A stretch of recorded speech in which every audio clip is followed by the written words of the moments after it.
Good morning. Welcome to Monday Morning Coffee and Chat with Hallee Bridgeman. I'm so happy you could join me. I have my cup of coffee, so I hope you have your cup of coffee or tea or whatever you drink and you have a few minutes to chat. So today I'm answering two questions from two different readers. And the first one is, have you thought about releasing a playlist for your books? And the second one is, if you could trade places with one character in any of your books, which one would it be? For a day, like if you could live the life of one of your characters for a day, who would it be? So I feel like they go hand in hand, and here's why. I don't hear music. Like, I can't distinguish notes in music. It sounds the same to me. I can distinguish when someone like sings high and sings low, but all of my life, when I would see like a choir director tell the pianist, give me a C, and then somehow she's able to take that and translate it in her brain to be able to imitate that sound to help the rest of the choir hit that same note, whatever all that means, I don't hear it. And I have two brothers and a sister, and all three of them, music is something that is like really seriously important in their lives. And they have CD collections, and they have conversations, and they have, social media posts about the top 10 albums that are the most effective in my life, etc. None of that means anything to me. I have songs that I enjoy, but if I don't hear music for the rest of my life, I don't think I would miss anything. I enjoy soundtracks to movies as they provide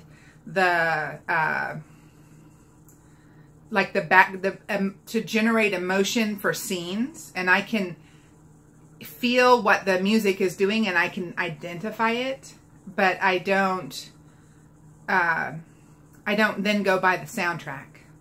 And I like to watch musicals because I like to visually see the choreography when people dance. There was one, I can't think of the name of it now, but it was about a street dancer who had to do community service and work in a classical training school, and ended up like doing this hip hop versus ballet kind of style of dance. I really enjoyed that a lot because the choreography was really amazing, but all of that was very visual for me. Like, the music itself didn't mean anything to me. So the reason I wrote the Song of Suspense series, the reason that I had my characters, every one of them, in each book, one of the characters was a musician, either Melody, who was a country music singer in A Melody for James, and Aria for Nick. Aria was a classical pianist, classically trained, and a concert pianist. In A Carol for Kent, Bobby Kent was a country music singer. And in A Harmony for Steve, Harmony was a Christian pop singer, and Steve was like a hard rock, hardcore band singer until he became a Christian. And so I intentionally created those characters because one of the ways that I write is to get into the head of my characters, and what they see and what they think and what they feel is something that I actually experience as I write them. And I kind of immerse myself into the character and into the scenes. And it was my way of finding a way to experience music for someone who is like, the level of tone deafness of me is probably like something that should be recorded. So, have I ever thought about releasing a playlist of my books? I don't do music, and so I wouldn't even know where to begin with a playlist for my books. Do I listen to music when I write? I listen to classical music because I get distracted and pulled out of that scene that I'm immersing myself in if there's a noise outside. And so if there's a dog barking or a guy running a weed eater or a truck backing up or my neighbor pulling into her backyard and clicking the lock button on her car or whatever. All of those things, what they do is they drag me out of my scene. And it's not an instantaneous thing to get back into it. And so the less that can happen, the more productive writing day that I have. And so I play, it's called symphonic classical music, really loud to drown out any possible distractions of noises around me. And for some reason, that type of music doesn't pull me away from what I'm doing. Now, it has in the past, until I created like the thumbs down on Pandora, or fast forward through it, it eventually learned that what I do not want are song tracks from movies. So like in symphonic orchestra, John Williams was a very popular composer to play on the Pandora playlist, until I like thumbs him down so many times that it's kind of figured out that I don't want to hear the Star Wars theme as I'm writing my book. Because as much as I consume visual media as a way to kind of feed my creative process, giving me the soundtrack to Jaws is going to make me get into that scene versus the one that I'm writing. And so I don't have, the closest that I have come to inspiring myself with music was to listen to the classic rock station in my town while I was plotting Harmony for Steve. And that gave me a way to hear the, kind of describe the band that he was in, his group, and kind of give me like an attitude for who he was before he came to know Christ. And I listened to it. Yeah, I knew the book was coming, and so I would listen to it at my desk at work. This was a while ago. And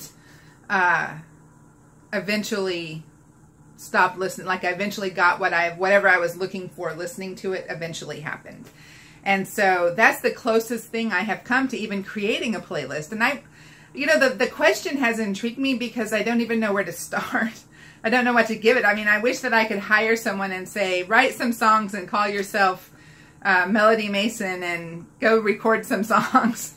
And then I would sell it as, a Melody for James soundtrack. But otherwise, no. There's no playlist for my songs. There's Pandora's Symphonic Orchestra, scratched out John Williams, and there's the Hard Rock station in Tallahassee, Florida.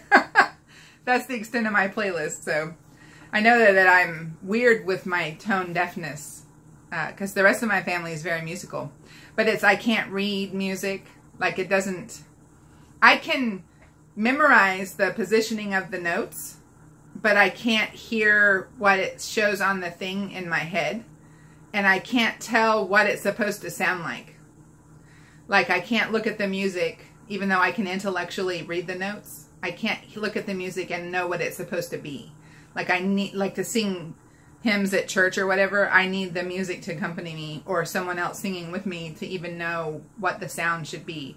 And I sit in the front of church, not because I feel like I need to be in the front with, right in the very front. I do it so that no one is in front of me, so that when I sing praise and worship songs and hymns, no one is in front of me to receive like my tone deaf voice to drag them out of their worship. Like I don't want, when someone is in front of me at church or next to me that isn't my husband or children, I don't sing because I don't want to take away their joy of singing, because I know how bad my voice is. So, and it all has to do with my tone deafness. So thank you for that question. Thank you for both of the questions.